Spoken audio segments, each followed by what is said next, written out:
ഇതാ മണ്ണിടിച്ചിലിൻ്റെ വ്യാപ്തി വ്യക്തമാകുന്ന കൂടുതൽ ദൃശ്യങ്ങളാണ് പ്രേക്ഷകരിലേക്ക് വരുന്നത്. ഒരു പ്രദേശത്തെ മണ്ണ് പൂർണ്ണമായും ഇടിഞ്ഞ് അവിടുത്തെ ലേബർ ക്യാമ്പുകളും വാഹനങ്ങളും പാലത്തിനുമൊക്കെ മുകളിലേക്ക്, ബസ് സ്റ്റാൻഡിനുമൊക്കെ മുകളിലേക്ക് വന്ന് വീഴുന്ന ദൃശ്യങ്ങൾ.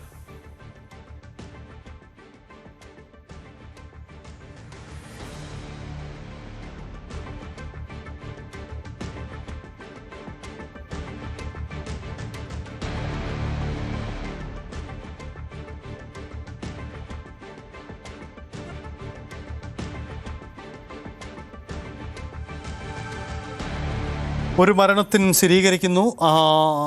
അപകടത്തിൻ്റെ വ്യാപ്തി സംബന്ധിച്ച് കൃത്യമായൊരു ചിത്രമായിട്ടില്ല. കൂടുതൽ ആളുകൾ മണ്ണിനടിയിൽ കുടുങ്ങിയിട്ടുണ്ട് എന്ന കാര്യത്തിലും വ്യക്തത വരേണ്ടതുണ്ട്. എന്തായാലും നിലവിലെ സാഹചര്യം ഇങ്ങനെയാണ്. വയനാട് ഒപ്പം കോഴിക്കോട് ജില്ലകളിൽ നിന്ന് റെഡ് അലേർട്ടുണ്ട്.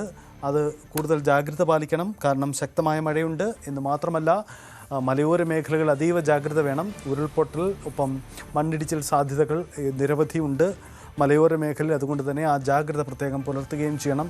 ഇപ്പോൾ കൂട്ടിയിരുന്ന മണ്ണാണ് മനുഷ്യനിർമ്മിതമായൊരു ദുരന്തമെന്ന് തന്നെയാണ് സർക്കാരും ഉന്നയിക്കുന്ന ആക്ഷേപം. നേരത്തെ തന്നെ മുന്നറിയിപ്പുണ്ടായിരുന്നു. ആ മുന്നറിയിപ്പ് അവഗണിച്ചുകൊണ്ടുകൂടിയാണ് നടത്തിയത്.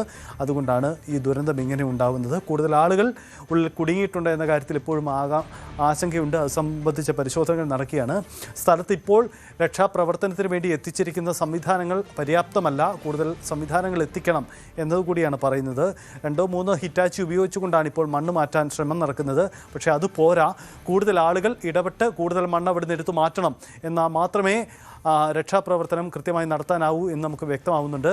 നമുക്കൊരു പക്ഷേ സൂം ചെയ്ത് പോകുമ്പോൾ ആ അപകടത്തിൻ്റെ വ്യാപ്തി വ്യക്തമാവുന്നുണ്ട്. കൂടുതൽ ആളുകൾ ഒരു പക്ഷേ അപകടത്തിൽ പെടുന്നത് തന്നെ വ്യക്തമാവുന്നുണ്ട്. AP അനിൽകുമാർ മാധ്യമങ്ങളെ കാണുന്നു. നീക്കം ചെയ്ത് മണ്ണിനകത്ത് ആരെങ്കിലും അകപ്പെട്ടിട്ടുണ്ടെങ്കിൽ അവരെ സേവ് ചെയ്യുക, രക്ഷപ്പെടുത്താനുള്ള സുരക്ഷാ വർക്കുകളാണ് ആരംഭിച്ചിട്ടുള്ളത്. ഇത് മണ്ണ് വർക്ക് ചെയ്തുകൊണ്ടിരുന്ന മണ്ണ് കൂട്ടിയിട്ടതാണ്. ഞങ്ങളിതുമായി ബന്ധപ്പെട്ട് വർക്ക് നിർത്തിവെക്കണം എന്ന് ആവശ്യപ്പെട്ടിരുന്നു. കാലാവസ്ഥയുമായി ബന്ധപ്പെട്ട് വർക്ക് തൽക്കാലം മുന്നോട്ട് കൊണ്ടുപോകരുത് എന്ന് ആവശ്യപ്പെട്ടിരുന്നു.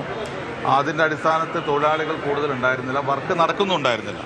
അതുകൊണ്ട് തന്നെ അപകടം തൊഴിലാളികൾ ആ സമയത്തില്ല. പക്ഷേ ഇതുമായി ബന്ധപ്പെട്ട് ഇതിനകത്ത് വന്നിട്ടുള്ള ഈ 6 പേർ അഡ്മിറ്റ് ചെയ്ത ആളുകൾ ഉൾപ്പെടെ ആരൊക്കെയാണ് എന്തൊക്കെയാണ് എന്നുള്ള വിവരങ്ങൾ ലഭ്യമാകുന്നതേ ഉള്ളൂ.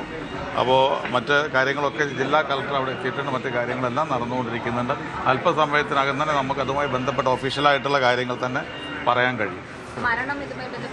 അത്തരം കാര്യങ്ങളൊക്കെ ഒഫീഷ്യലായിട്ട് അല്പസമയത്തിനകം അറിയിക്കും.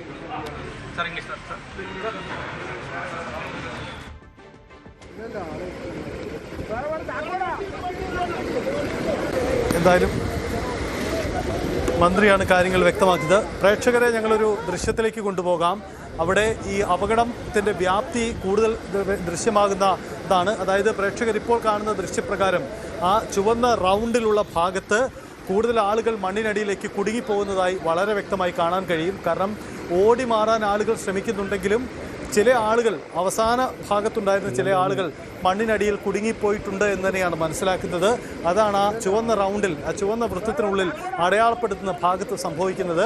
നിരവധി മുന്നിലുണ്ടായിരുന്ന ആളുകളൊക്കെ ഓടി മാറുന്നുണ്ടെങ്കിൽ കൂടിയും അവസാന ഭാഗത്തുണ്ടായിരുന്ന അല്ലെങ്കിൽ ലേബർ ക്യാമ്പിൻ്റെ അകത്തുണ്ടായിരുന്ന ആളുകൾക്ക് എല്ലാവർക്കും ഓടി മാറാൻ കഴിഞ്ഞിട്ടില്ലെന്ന് വേണം മനസ്സിലാക്കാൻ. കാരണം ആളുകൾ അവിടെ കുടുങ്ങിപ്പോകുന്നതായി ആ ദൃശ്യങ്ങളിൽ വ്യക്തമാവുന്നു. കൂടുതൽ വാർത്തകൾക്ക് News 18 Keralam YouTube channel subscribe ചെയ്യുക.